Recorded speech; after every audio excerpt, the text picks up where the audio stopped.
তো হ্যালো বন্ধুরা, তো চলো আজকে যার কাছে সবজি কিনা হয়েছে তো ওনার কাছ থেকেই কিন্তু এই রেসিপিটা জেনে নেওয়া হয়েছে।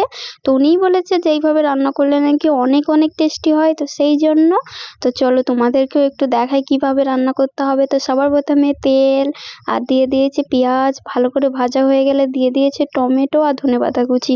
এখন এটাকে ভালো করে মিশিয়ে নিচ্ছে। তো এইভাবে রান্না করলে সত্যিই অনেক টেস্টি হয়।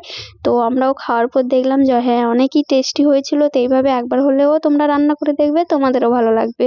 তো এখানে কাঁচা লঙ্কা দেওয়া হয়েছে, স্বাদ মতো নুন দেওয়া হয়েছে। তো রেসিপিটা একটু ঝাল ঝাল করে বানানো হলে কিন্তু খেতে অনেক ভালো লাগবে। তো তারপর জিরে গুঁড়ো, হলুদ গুঁড়ো, একটু আদা রসুন বাটা আর একটু লঙ্কার গুঁড়ো আর ধনিয়া গুঁড়ো দিয়ে এখন ভালো করে মশলাটাকে কষিয়ে নিতে হবে। তো এইভাবে তোমরা একবার রান্না করে দেখবে, সত্যিই অনেক ভালো। তো যারা যারা ভিডিওটা দেখছো তো তাদেরকে বলবো একবার হলেও রান্না করবে, সত্যিই অনেক ভালো লাগবে। আর শেষ অবধি ভিডিওটা দেখতে থাকবে আর আমার চ্যানেলটাকে সাবস্ক্রাইব করে দেবে। তো চলো, তো এই যে মশলাটা এখন ভালো করে কষিয়ে নেওয়া হচ্ছে এই যে। আর তোমরা কিন্তু অবশ্যই কমেন্ট করে জানাবে হ্যাঁ যে এটা কেমন হয়েছে, আর তোমরা এইভাবে রান্না করে খেয়ে দেখবে, তারপরে আবার কমেন্ট করে বলবে।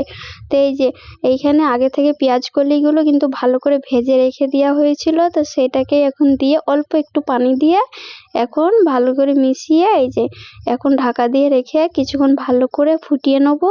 তাহলেই কিন্তু রান্নাটা হয়ে যাবে। আর এই রান্নাটা করতে একদমই বেশি সময় লাগে না, একদম কম সময়ে। তো তোমরা দেখেই বুঝতে পারছো এই যে একদম বেশি সময় লাগে না। তো হয়ে গেল এই যে ঢাকা দেওয়ার পর যখন চচ্চড়ির মতো হয়ে গেল তো নামিয়ে নিলাম। তো দেখে বলবে কেমন হয়েছে। বাই।